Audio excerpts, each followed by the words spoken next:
Trea Turner. It's probably time to have a conversation. We're all talking about Bryson Stott, and he's basically worked his way to the point where you really struggle to play him. You have to kind of just look at it and say, all right, he's a great defensive second baseman. We saw that on Sunday night. We've seen that all year.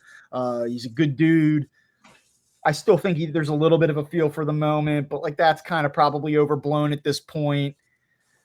Bryson Stott has a higher OPS than Trea Turner over each of their last 30 games. That's how bad Trea Turner has been. And he's been especially bad over his last 7 games, in which he's hitting 100. He's 3 for 30. He's walked only 1 time. He struck out 8 times. He has a 129 on base percentage and a 133 slugging percentage. And that comes out to 260. That's a 262 OPS. And this guy's hitting leadoff for you in the middle of a division race. And we can table the contract thing for a second and talk about the $30 million and just all that aside, just the production, it's not good enough. You cannot have this. How much longer do you ride this out where you're like, yeah, you're going to hit leadoff for us? I know they don't really have an alternative. I know that there's no we'll just do this instead because Stott stinks offensively, but come on. I mean, you can't have a guy running up there with over his last 15 games, a 290 on base percentage. Over his last 30, a 279. We're talking about 30 games here now. This goes back before July.